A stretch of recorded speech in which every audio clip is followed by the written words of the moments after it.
আসসালামু আলাইকুম। সবাই কেমন আছেন?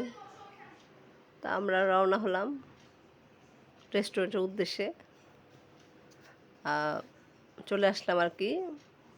দেখি কোথায় যেতে পারি। তো এখনও কোন রেস্টুরেন্টে যাব সেটা মানে চিন্তা করে বাসা থেকে বের হই নাই। তো ভাগ্নে বলছে, "আগে যাই।" তো ও তো আসলে জানে যে সে আমাদেরকে কোথায় নিয়ে যাবে। তো আমাদেরকে আরকি সে বলে নাই। আর কেন যাচ্ছি? এটাও মানে দেখলেই বুঝতে পারবেন। তো আমরা রেস্টুরেন্টে আসছি আমার বোনের ছেলের বার্থডে। তো সেও জানে না যে মানে তার বার্থডেটা আসলে এত সুন্দর করে মানে রেস্টুরেন্টে খাওয়াবে। কারণ যেহেতু এখন মানে সিচুয়েশন খুব একটা ভালো না। ভালো না বলতে রাস্তায় মানে বাইরে গিয়ে কেউ খেতে চায় না। তো আমরা সবাই আসলে মানে প্রস্তুত ছিলাম না। আমি তো আমার বাড়ি থেকে আসছি। তো আমার জন্যই তারা ওয়েট করছিল। তো আমি আমার ছেলেদের হঠাৎ করেই মানে পরীক্ষাটা ক্যান্সেল হয়ে গেল। তো সেই কারণে আসতে পেরেছি। আমার বড় ছেলে আগে থেকেই বলে রাখছে, "আম্মু আমি কিন্তু আয়ন ভাইয়ের বার্থডেতে অবশ্যই যাব।" তা আমি বলছি, "বাবা এটা সম্ভব না, এখন পরীক্ষা।" তো আসলে সে মনে হয় যে খুব মন থেকেই চেয়েছিল তার ভাইয়ের বার্থডেতে থাকার জন্য। আর আল্লাহ সেটা কবুল করে নিছে। তো আমরা রেস্টুরেন্টে এসে পড়েছি। আমরা কাচ্চি ভাইয়ে আসছি। তো এটা হচ্ছে ওই কাচ্চি ভাই আ যেটা পড়ে নাই। ওইটার ২ টা শাখা তো। তো আমরা ২য় শাখাটায় আসছি। যেটা বেইলি রোডে ছিল সেটা তো গিয়েছিলাম। তো সেটার ভিডিওটা আবার করা হয় নাই। ছবি দিয়েছি।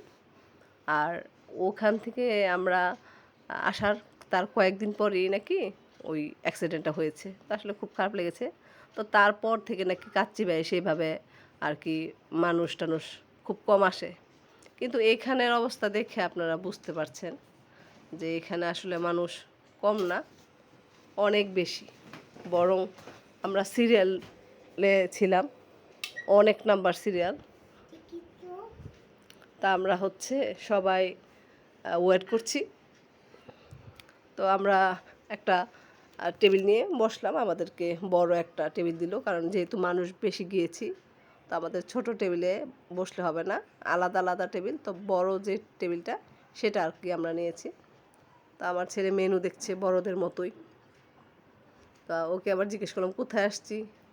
তো সে তো আসলে কাচ্চি ভাইয়ের ভিতরটা হচ্ছে আপনি বেইলি রোডে যান বা অন্যান্য জায়গাতেই যান, সেম রকম।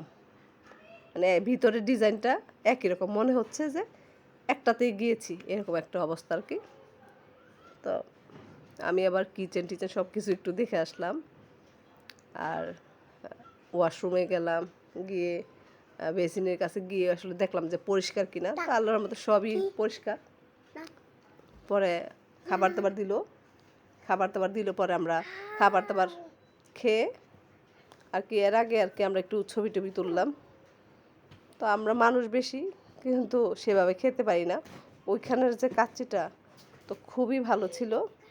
আর একটা বাদামের শরবত ছিল, সেটাও মানে এক্সিলেন্ট। তারপরে ওখান থেকে চলে গেলাম আমার আপুর ফ্ল্যাট হচ্ছে, তো ওইখানে আর কি রাস্তার পাশে বসেছিলাম। তো অনেকগুলো গরু যাচ্ছে, তো সেটাও ভিডিওতে নিয়ে নিলাম। এর মধ্যে সূর্য ডুবে ডুবে একটা অবস্থা। এই দৃশ্যটা আসলে আমার ভীষণ পছন্দ। তো বৃষ্টি হওয়াতে অনেক জায়গায় আর কি কাদা আছে। তো দেখেন এই যে বাড়িটা হচ্ছে, মাত্র একতলার ছাদ দিবে, এতদিনে মনে হয় দেওয়া হয়ে গেছে। তা আমরা ওখান থেকে ঘুরে তারপর বাসায় চলে আসছি। তো সন্ধ্যায় এসে আবার আমরা ওর কেকটা কাটলাম। তো কেক কাটার সময় আমার ছোট ছেলে মানে সে অস্থির, কখন সে কেক খাবে।